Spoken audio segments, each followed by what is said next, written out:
Okay. Just obviously excited to be here at home.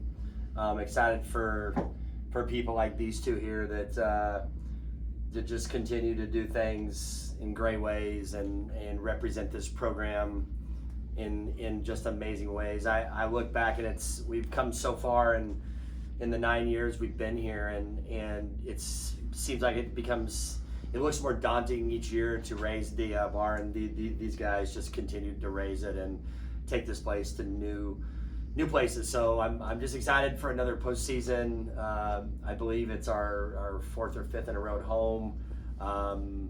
It's I don't know that I've ever could have dreamed this, but it is the reality here, and it's what makes this place so special.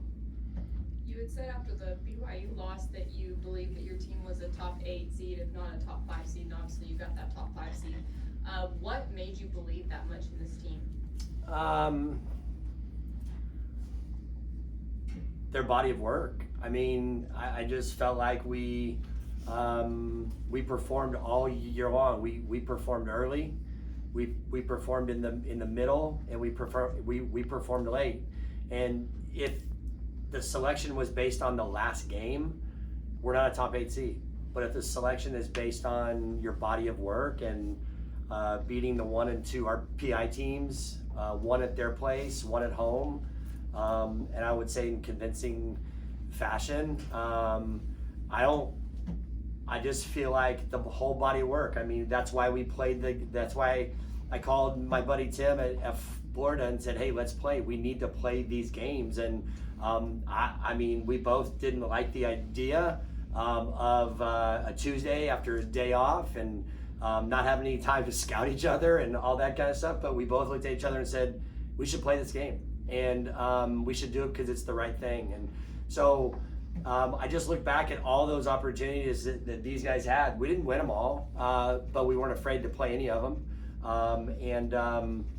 I just felt really good. I feel like, I know the SEC gets a lot of credit. They're really good. I'm not sure their top 2 or 3 teams are better than our top, and this year. And it may not be each year, but this year. And I thought the winner of our tournament would be a 1 seed. I thought if we won the tournament, we may be the 1 seed.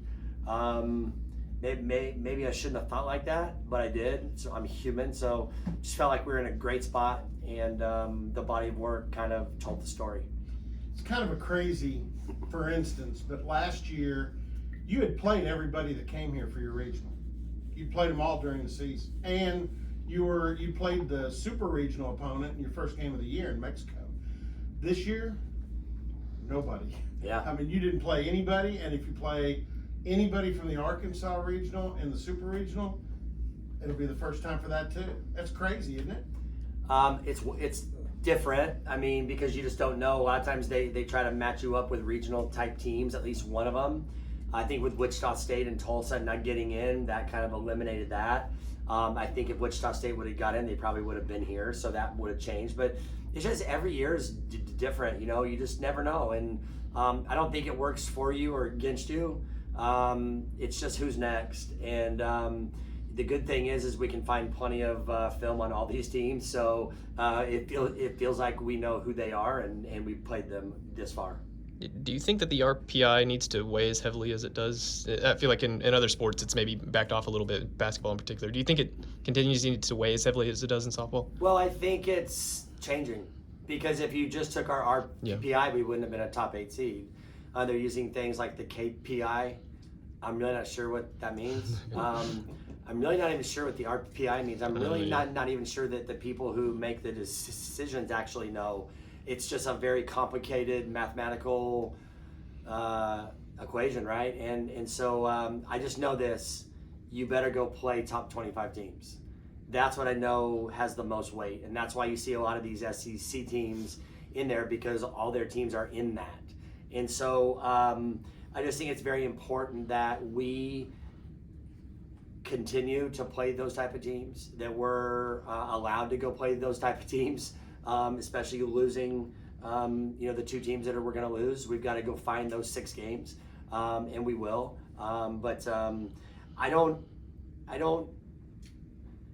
I just think everybody wishes they knew a little bit better, like how to get there, and you don't. But you think you do by playing games, and I think that's number one. I think we've done that from day one here. I learned that from Coach Walton. I learned that from Patty when I was there. When I got this job, she told me you just got to play teams. You got to play the best teams, and that's what we've done. And I think that's why we're here. With as new as this group is, and no Kylie, no Cheyenne, even though she's on staff, does it feel, getting prepped for this, does it feel like a whole new thing? Does it feel like business as usual? What's that kind of been like? This team feels like I've been coaching them for a lot of years now. You know what I mean? To be honest, like they're not freshmen anymore. They're not new anymore. They've been around here. I have a way better understanding of how Caroline clicks. I have even a better understanding of how Lexi works in year two. So we haven't changed a thing. You'd have to ask them if they think I'm any different than what we've been in the regular year. But I work very hard to be the same guy each day. We had a day this week that I may have raised a voice and said a bad word, but they deserved it and they needed it, so it was good. So, but that could be normal. So I don't think we've changed anything in prep. You can maybe ask her because she's been around here for a couple of years now. So. Well, Marshall's question is a good question for me to segue to you guys. The president of the university is still best friends with her catcher from her playing days. This was a new pairing. This was somebody new to catch you this year. How has that transitioned, and are you as comfortable with Caroline as you have been any other catcher you've dealt with? Yeah, honestly, I feel a lot closer than most catchers. I think we're roommates on the road as well, so I think it's extra special to have that bond behind the softball field, but it makes the bond even better on the softball field. And I think we have a lot in similar, being transfers and being so old and achy and pretty much everything. Yeah. So, I mean, we get along well and we know each other so well. So 30 years from now, you guys will be buds. Probably so. Yes. Okay. Give her a call when she has some babies. Your angle on the same question? No, yeah, I agree. Coming in here, it was difficult not knowing any of these pitchers, even just catching wise, and then as far as having to make friends too. But I think, we were friends even in the fall, but being roommates on the road is a big advantage, I guess, that we spend that extra time together. We have more of a relationship from that. Who's messier? I don't know, we're about the same, Yeah, I would say. We have very similar mannerisms. Yeah. Good deal. For both players, when you're going into a weekend like this and you're going to see 2 or 3 teams possibly that you've never seen before, how do y'all individually kind of like to weigh focusing on yourself and doing what you need to do versus what you're scouting and how to prepare for who you're going to face? Honestly, I find it very similar to the preseason tournaments. So personally, I do best when I know nothing about a team, and so kudos to Carrie and all the coaches. They do all the prep work that lets us just go out and play our brand of ball. So Carrie does a lot of the work ahead of time and just kind of tells us they're swinging at these pitches, they chase these pitches, and so it's a lot of work behind the scenes definitely for them. But I guess it feels the same as any tournament. Just go out there and play how we know how to play.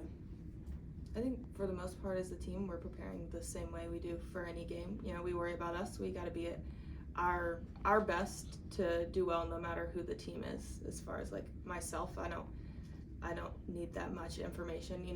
We get to game time, I want to know a little bit about the pitcher, what are we getting? But other than that, it's just the same stuff, tuning up what needs to be tuned in for the next game. Either are you guys video watchers? When they show it. Yeah. I never did well with film because then I start to think more, and the second I think more, that's when Overthinking? Yeah, I'm a good overthinker, so I eliminate the film as much as possible, and Carrie gives me all the information I need. Coach, I know you don't want to dwell too much on that BYU loss, but going into this week, did that really matter very much that you guys had that early exit in the tournament, or did you guys talk at all about the early exit, or did you just really focus on this regional seeding? Yeah, I think we flushed the BYU game on the bus, to be honest.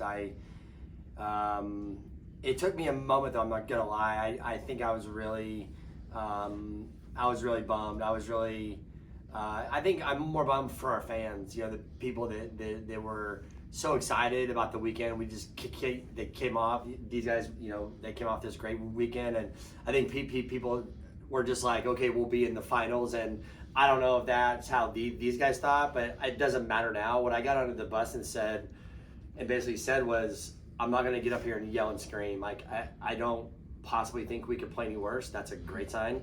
So maybe we've got that out of us. You know, look, if you're going to lose the first game. Like, might as well lose. Like, if you're going to lose not might as well lose, but if you're going to lose the first game and get some rest. You have more time to get out and mow and get all that stuff done. So, and this team may have needed it. They may have needed the extra rest. I don't know, but I believe that everything happens for a reason, always. And it's up to us to figure out what that is. And at some point in time, we'll look back and go, that's why that happened. And no matter what, you'll look back and just say, hey, it's just the way it was. And it's not for a lack of work. It's not for a lack of caring. It's maybe caring too much at times, to be honest. So no dwelling in our office. I'm a jokester, so I made a lot of jokes about ourselves and kind of laugh and move it on, right? Because I can't be dwelling on that with these guys. It's not fair to them. I know they gave me their best, and it just wasn't good enough that day. You move on, but you also try and make corrections. The only thing coming out of it, and maybe you don't think this way, you're a lot smarter and you know a lot more about what you're doing than I do, obviously, but middle infield, is that something you've worked on since then, or was that just an aberration? I think it was a little bit of an aberration. I think it was a little bit of just making sure your eyes are open, just focusing attention to detail. If you make too much of it, I think you get players that start pressing. So we just got back right there to work. We really had a poor practice on Monday night, to be honest. It was poor. And I kind of told them the next day, we are going to go. That was already our plan. But I said, hey, I'm going to remind you, we're going to go tomorrow. Tomorrow needs to improve. And, you know, came off our Broken Bow drive, right to practice. It's not easy. And yeah, I can make all the excuses. We just weren't focused. And we've been really focused Tuesday, Wednesday, and here today. We practiced very well today. It was a 40-minute outside, but the intent, the speed, the focus was really good. Like, I feel really good about these guys. Like I feel every single day. So, Lexi, Caroline, do you guys kind of want to talk about this week? What you said, you guys are the older ladies, you have a lot of aches and stuff. So did this time off really help going into this week? Yeah, definitely. I think I got 3 days off after we had that loss to BYU, which I think was essential to me because personally I throw harder when I take time off. So when I first threw again on, Monday, I felt absolutely amazing. And honestly, my body feels, I get sore here and there, but compared to the beginning of the year, I feel really good right now. So I think it was necessary. Yeah, I would say the same thing. You know, being older, sometimes I think the days off help as much as hard practice days. And feeling good is very valuable, especially at this point in the season. yeah, and we didn't even, like, I gave both of them, well, you threw on Monday? Did you throw Monday or not? Or was it Tuesday? Did you throw the day back? I think I gave both of them another day off, or maybe it was Saturday we gave you off or something. We gave these guys a couple of days off after we lost. We practiced the next 2 days and then took Sunday off, I think. And they're back out of money. So they had like Friday and Saturday off, I think, for the most part. You did, I think, for sure. Just trying to give them breaks. At this point in time, these guys have been playing softball for a long time. And they could get out of bed and hit and pitch and catch and do whatever it is that they do. And so just felt like I need to listen to them and their bodies. And I've always felt like we've done a good job here. I think that's why we've stayed healthy here. It's why we haven't had a lot of years where we've been really banged up, and if they are banged up, they can gut it out because they haven't been banged up the whole year. So these guys deserve time off, and they take advantage of it, right? Did you practice in Broken Bow? We did not You did this not. year. We practiced the day we left. Okay. Normally we do, but we decided to practice on Saturday. Did we leave Saturday or Friday? We practiced Saturday morning and then showered and got on the road. So it was good. We just chilled out there. We just took 2 days and did nothing. It's kind of nice. Coach, at the beginning of the season, you said Talon was a player who you felt like could set the tone single-handedly. I mean, her being a kid who has played in these games before, is that something you're kind of looking for her to, try and do for this team? Yeah, Talon's a kid that seems to rise to the occasion, if you know what I mean. Like she tries. I mean, she almost needs. She really, it matters, to her. I think you'd have to ask her this, but I really feel like it matters to her what the jersey says, and if I can get her out of that mode, she'll be an All-American. But until she gets out of that mode, she won't be, and that's a really hard thing. That's a maturity thing. I think you'll see Talon play very well this weekend when games are perceived to matter more, or the team is a better team or a top-ranked team. Talon usually is right there in the middle of everything. So now I got to get her, and her teammates here have got to get her to stay focused in all of those things, in more of those games, and she'll do anything that she wants. She just everything has come to her softball wise fairly easy her whole life. So and she's always played up. She always played with older kids. Like she was playing with her when she was catching her when Talon was in like sixth grade, and she was in like a sophomore, I think. It was, I don't know, it was wild. In Georgia, and Talon's like traveling to a team in Georgia. Yeah. So it's wild. That's the risk of young kids playing up. They grow up a little too fast and things come easy. But she's pretty dialed. I think she's ready. It's not a huge deal, but I found myself Sunday night thinking about it, and this is for Lexi and Caroline. What is your reaction when your former school gets their name called? Do you, oh, good for them, or I mean, what's your reaction? Yeah, I mean, obviously Alabama's a really great program, so I know that they would make the postseason. So it was honestly no surprise that they were in the top 16. I love Liberty and the coaches and the team, and so I'm happy for them, always rooting for them. Caroline, this might be a dumb question, but what is it like catching a pitcher on Lexi's level? How is it different from catching your average pitcher? I mean, it's awesome. Just like I said, I feel like now we're more in touch, especially like as the year has gone on, and now I feel like there's much less like nerves. Sometimes when you're with someone you don't know as well, or whatever the case is, there's like in different situations you feel I would get more nervous, like not knowing exactly what it's going to be, but like especially with like Lexi throwing, there's like no doubt in my mind. I know exactly where this pitch is going to be. Even if like she misses, I know where she's going to miss, and that type of thing, and that like definitely helps you be confident. Caroline, I don't think we've talked to you about the shirt that you're wearing, but I wanted to hear your thoughts on it. And Lexi's already laughing because I'm going to ask you, and I'm also curious what Homer thinks about it. So. Oh, we love Homer. That's all I have to say. Yeah, I mean, I think Josh, one of our managers, he was just messing around. He was like, Homer's Day, and they ended up putting it on his shirt. And so Homer, he actually spent his 60th birthday at the games, and he told me, he's like, I wouldn't want to have spent it any other way than with my girls. He's like, he like sees us as daughters, all of us. Cool. He absolutely loves us to death. So, yeah. Dude, that's really cool too. It tells you a lot about the parents here. Like, I don't think you're going to see a lot of.